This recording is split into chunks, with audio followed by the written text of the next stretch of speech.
Hello, my name is Andy Humphreys and I'm the Acting Associate of School of Architecture and the BA Programme Leader for Architecture here at the University of Plymouth. And it's my pleasure to introduce to you through this virtual presentation our BA Hons Architecture programme.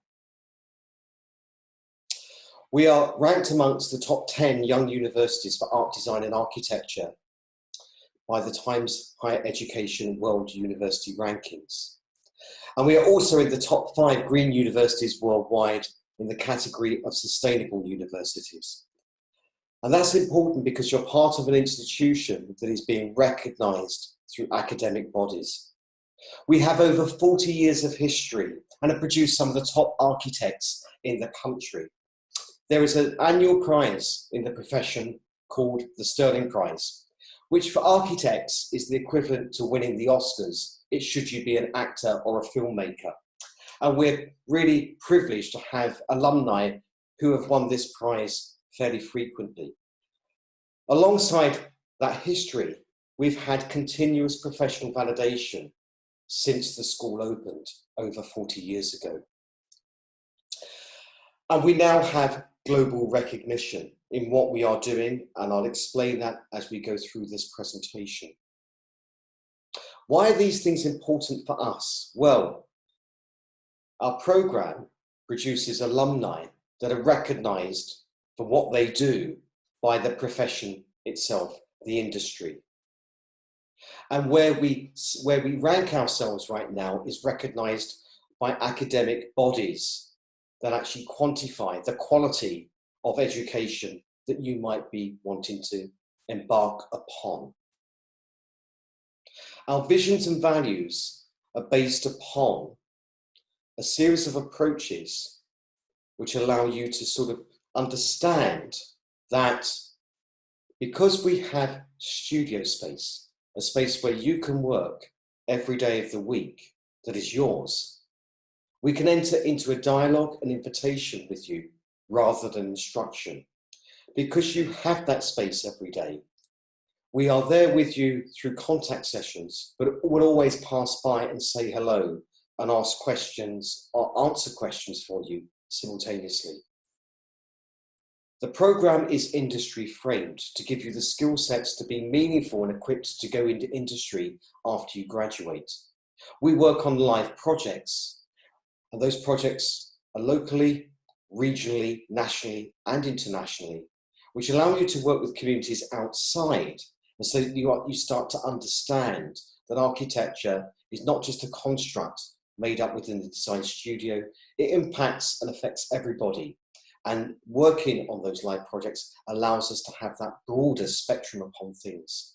We run international summer schools that you can go on, and all of our teaching is research informed by academics who are leaders in their field of research.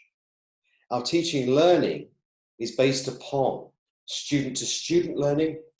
We encourage collaborative learning that encourages you to become independent, creative, strategic, and critical. And from our perspective, the student-to-tutor learning is about an open, honest dialogue and a very small but powerful word: trust. Because we have these spaces that are yours the whole time, it allows us to set up collegiate learning. And from collegiate learning, we can work with you also individually, so that the things which are meaningful to you through any project can come to foreground, so that you can actually start to think about that stuff critically and creatively, so that you are, in a sense, a critical, creative, technical, and strategic thinker for the future, so that you can become agile and understand the complexities of what you're dealing with. That will give you the agility and the resilience and that toolkit to navigate whatever the future of the profession might hold. Because the profession and the future are going through some very, very strange changes right now. And so what we also embark upon is a programme which is future thinking. We are aware that the profession is changing and needs to change. It needs to embrace multi and cross-disciplinary practice, where you'll be working with students both within the Faculty of Art, Design and Architecture and communities outside of the school. We encourage and embrace collaborative learning, and that allows you to work together, to learn to communicate with each other, to take on responsibility for each other, and also to delegate and understand, in a sense, the responsibilities that you all have for each other when working together. Everything that you do, in effect, will become research-informed practice because you're taking ideas and you're testing them. And because it's research-informed, it can come from a broad field. Everything is then also encountering other design-related disciplines. Why are these things important? Well, the world is changing as well. We are aware, as you probably are, that there's ecological issues that need to be dealt with very, very quickly. And you young people, through climate change movement, are fully aware of what needs to happen in the immediate future. We embrace those things. But alongside that, and conflicting against that, is that the population of the world is going to increase by 2050. And 70% of the population are going to be living in cities by that date. Are our cities ready for this? We use our city as a test bed to begin to understand those ideas. And our city council are great partners in working with us. We also are the only city and university in the UK that have signed up to the Fab City movement, a network globally of cities and academic institutions that are beginning to respond to these things that are going to happen by 2050, which also include all of the United Nations Sustainable Development Goals. This allows you to become thinkers of the future whilst working immediately in the present. To enable you to do that alongside the studio spaces, we have facilities such as a digital fabrication laboratory, workshops, computer labs with industry standard software, seminar rooms, immersive theatres and a library to help you, in a sense, do the work that you're doing in studio. Our digital fabrication lab arguably is the most sophisticated digital environment in the whole of the Southwest. You will have inductions into all of these facilities to enable you then to be able to use them responsibly and to be able to go into those environments knowingly without anxiety. As I said earlier, our academic community are world leaders in their fields of research. So our research informs also your teaching, but we are also keynote speakers at institutions across the world, which make us global players. And through our research, we are also working with industry, with organisations such as the V&A and the Tate, so that research can be applied to industry as much as it can be shared across academic communities. As an academic institution, we also regularly host international conferences. And in doing so, you will encounter specialists in their field coming to us to celebrate and talk about what they are doing. But alongside that, our academic community are constantly publishing and informing, therefore, the subject of architecture and its related disciplines continuously. You're part of that active community. The course is a 3-year program, as a full-time program, otherwise known as the RIBA Part 1. It is accredited by our professional bodies, the Royal Institute of British Architects and the Architects Registration Board. The program is commended for its civic responsibilities, working with communities across the region and beyond, and for the integration of our program. But alongside this, there's international accreditation, as we also have accreditation with the Commonwealth Association of Architects, the Hong Kong Institute of Architects, and the Board of Architects of Malaysia. So studying here allows you to become a global player once you graduate. The weekly activity is divided into lecture and seminar-based components, which then inform design studio projects. You'll go through a range of projects throughout your first year, which increase in scale and complexity, which allow you to evolve and bring in areas of sort of history and theory, technology, sustainability, and representation and BIM modeling throughout your time on the program with us. And that allows the program to have synergy across all modules. The programme is 100% coursework based for assessment, of which 50% is design studio and 50% are the lecture and seminar based components in history and theory and critical context, representation, BIM modelling and practice, technology, environments and sustainability. And it's through those lecture and seminar based components that start to sort of inform and feed into projects that you are doing in Design Studio. So you can test out knowledge that you've just acquired through the Design Studio projects to practice out and test out those ideas. This means that our program has cross-fertilization across the whole curriculum.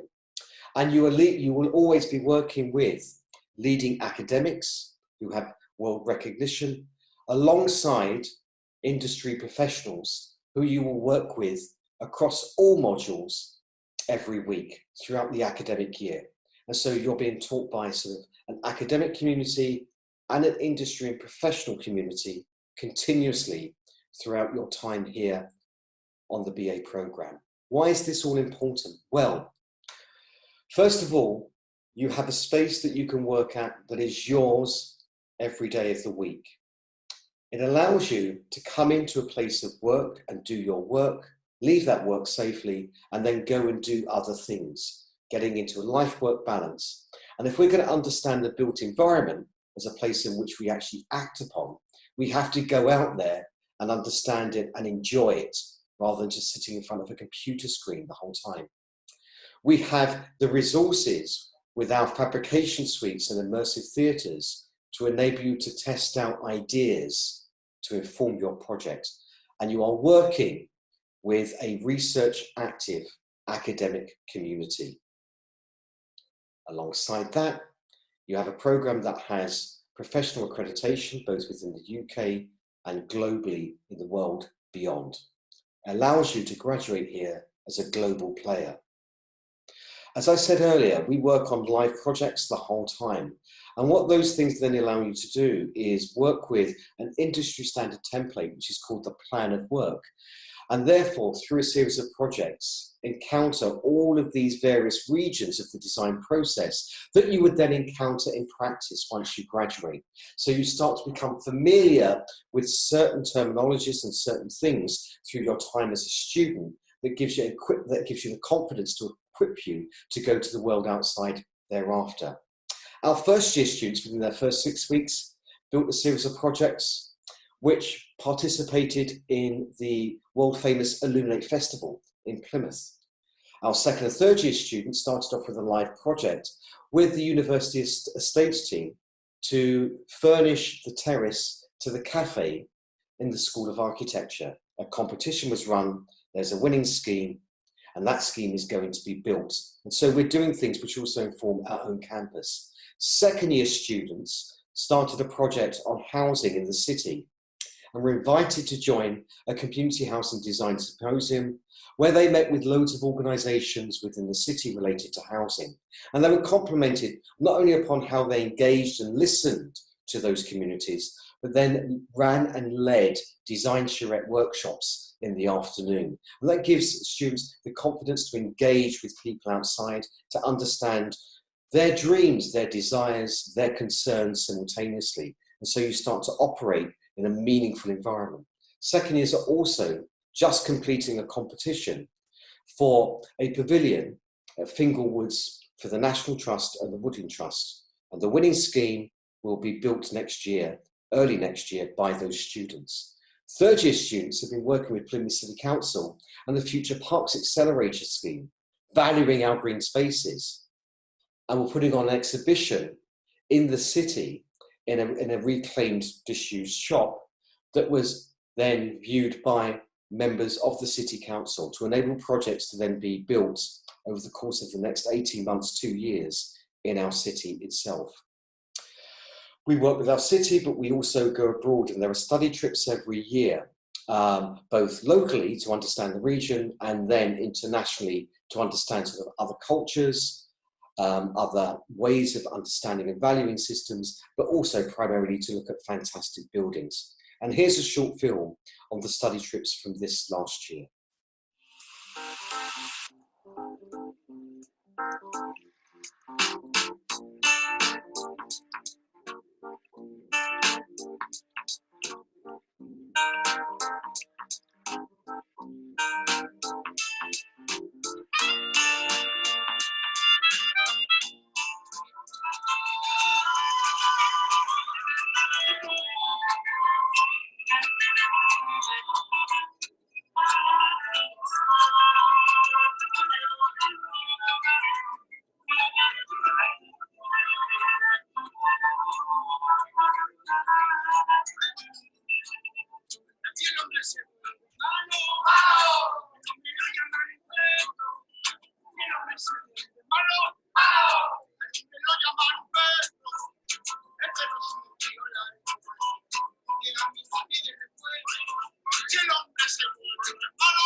Alongside going overseas to look at things, we are part of an international network as being signed up to the Fab City movement. And as you can see here, there's a whole series of really important issues that we need to be working with, challenging and changing to allow us to have a future.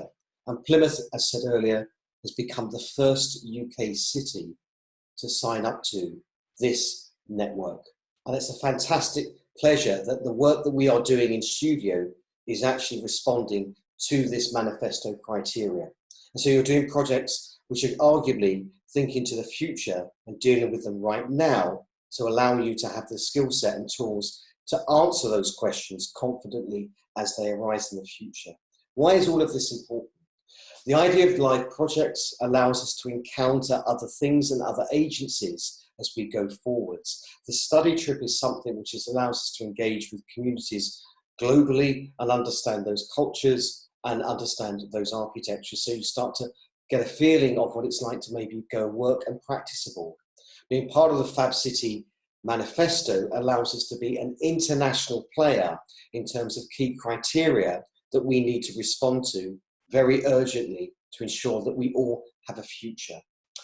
And there's also then things about working in live projects, which then lead into things that will be built and you will build them. So you begin to understand the entire design process from a line on a piece of paper to the actuality of putting a whole series of materials together.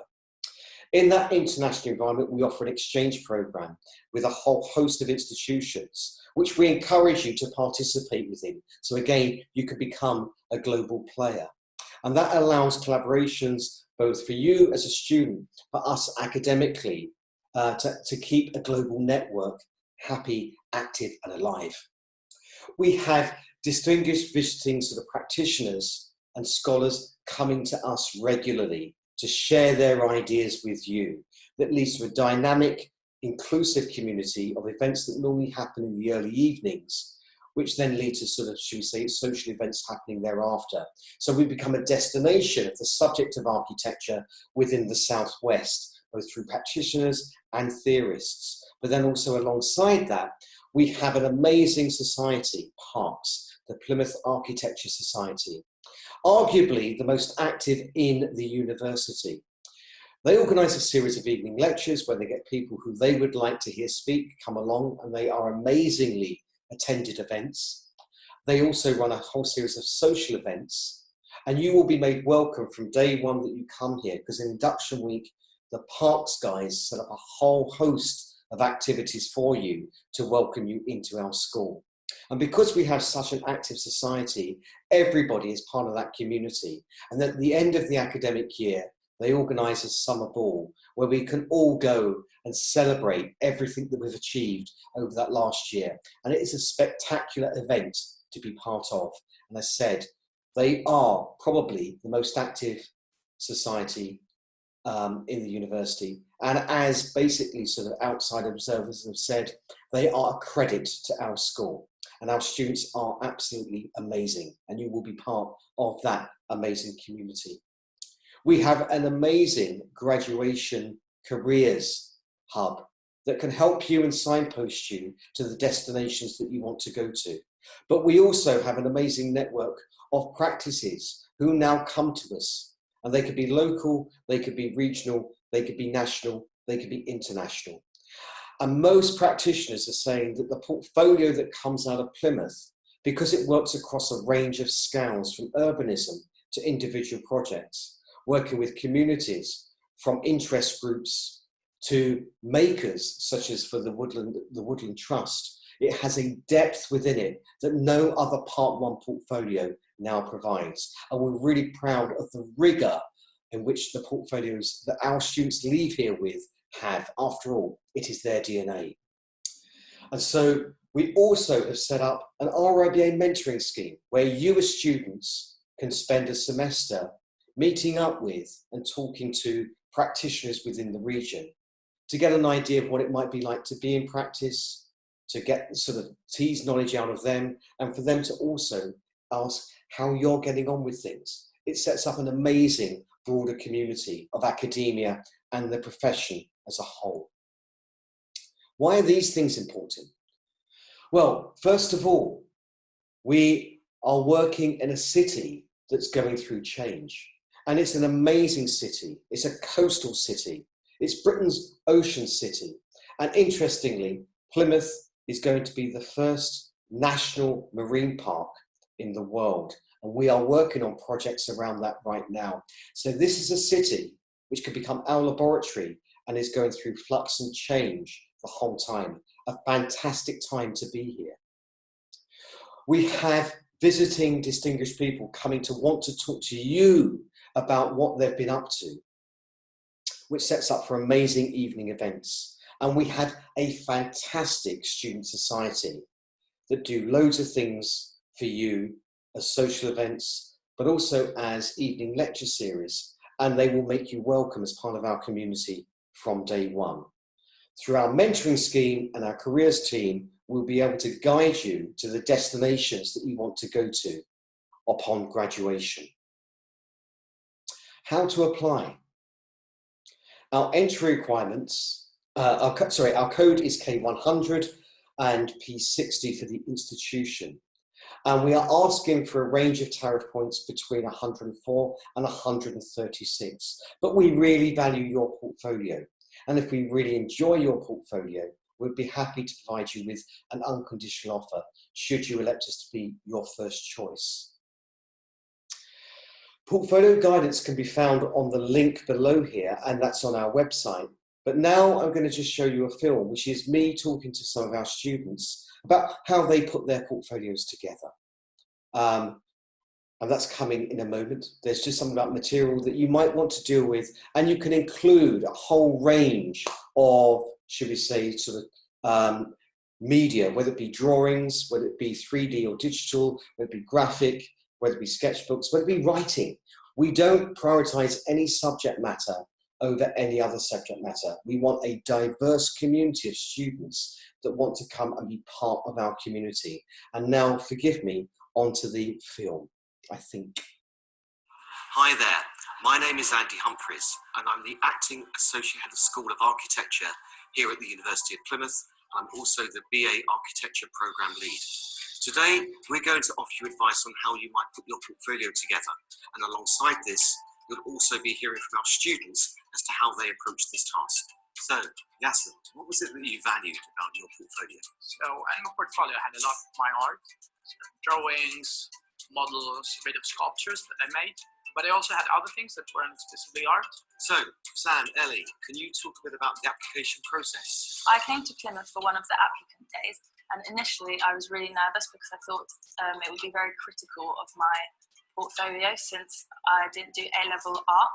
However, it was more of a discussion about my concepts and how I came up with the ideas and why I went down the routes that I did. Now, I applied via an e-submission, so I made my own website and found everything that I needed to do on the Plymouth website. I then included key images and final pieces for my A-level work, and also development work for my sketchbook to kind of show the process how I got there. I also included some extracurricular artwork, so life drawings, which I got some really good feedback on. Please remember, we don't prioritise any subjects. We would like you to put in your portfolio the things that are of meaning and of value to you. In fact, we celebrate diversity. So when you're putting your portfolios together, please ensure that what is in there is stuff that really, really means something to you. It's part of your biography. After all, the portfolio is you celebrating you. And we would like you to enjoy the process of putting that portfolio together and enjoy, therefore, having the conversation with us, because the portfolio is an invitation for you to join us and be part of the conversation of our community.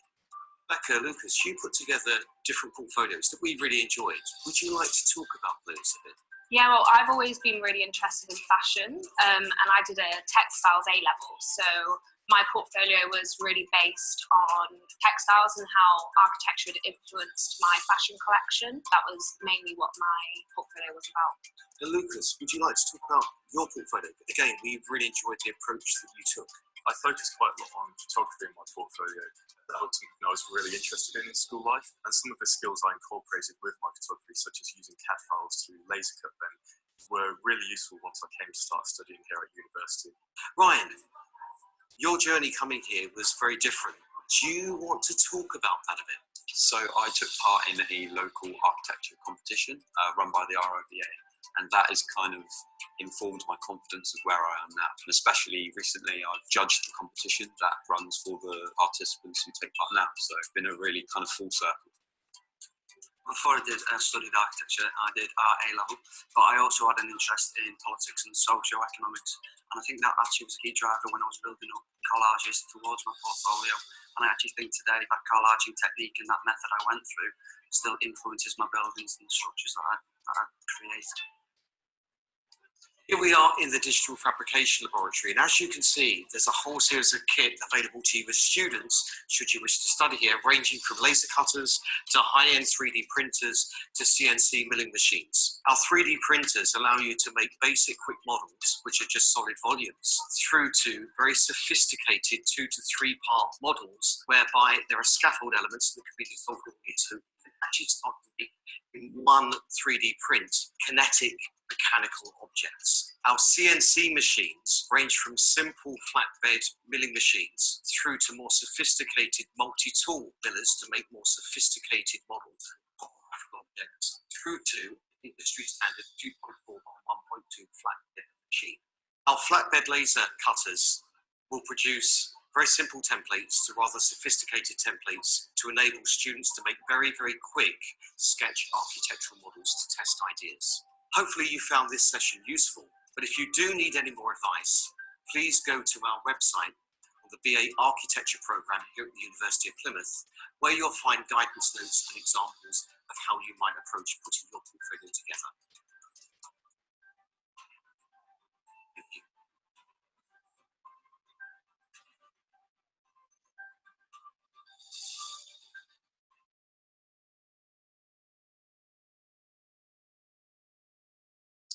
I hope you found that useful in terms of how you might think about putting a portfolio together.